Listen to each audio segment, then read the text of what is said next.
नमस्कार दोस्तों, स्वागत है आपका आपके मन पसंदीदा चैनल आरजे साहिल फैक्ट पर। मैं आरजे साहिल आप सभी का दिल की गहराई से स्वागत करता हूं। आज की कहानी की सेशन में जो हम लेकर आए हैं वो थोड़ा सा मोटिवेशनल है और ये उठो चाँद को छू लो आर्थर श्वेट मार्टिन द्वारा लिखी गई कहानी है। कहानी का शीर्षक है समस्या आपकी तो हल कौन करेगा। एक आदमी बस से सफ़र करते हुए अपने गंतव्य को जहाँ पहुँचता है उतरता है। जब उतरता है तो अपने पर्स में जब देखता है, जेब में हाथ डालता है तो उसका पर्स ही गायब रहता है और वहीं पर बैठ करके एक पेड़ के नीचे रोने लगता है और खूब रोता है।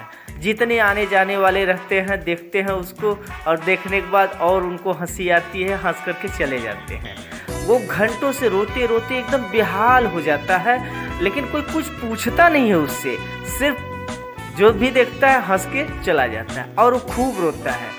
ऐसे ही काफ़ी समय बीता तो देखते देखते एक व्यक्ति आया और उससे पूछा कि भाई साहब आप रो क्यों रहे हैं।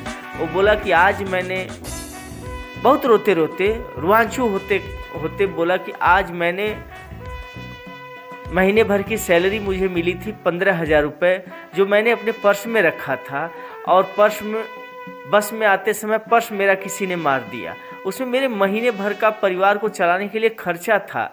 मैं अब ये चिंता में पड़ा हूँ कि मैं घर कैसे जाऊँ, अगर जाऊँगा भी तो घर का महीने भर का खर्चा कैसे चलाऊँगा, मेरे बच्चे क्या खाएंगे, मैं अपनी बीवी का कैसे ख्याल रखूँगा, अपने परिवार का कैसे ख्याल रखूँगा, रूम का किराया कैसे दूँगा। मैं इसी चिंता में यहाँ रो रहा हूँ और मुझे कुछ सूझ नहीं रहा कि मैं अब करूँ क्या।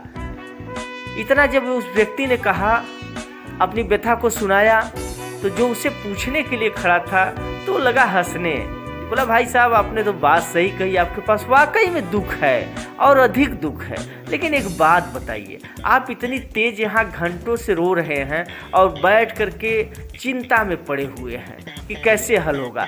क्या आपके चिंता करने से या रोने से जो 15,000 रुपये आपका चोरी हो गया है, जिसने भी बस में पॉकेट मारा वो आपको ला करके दे देगा?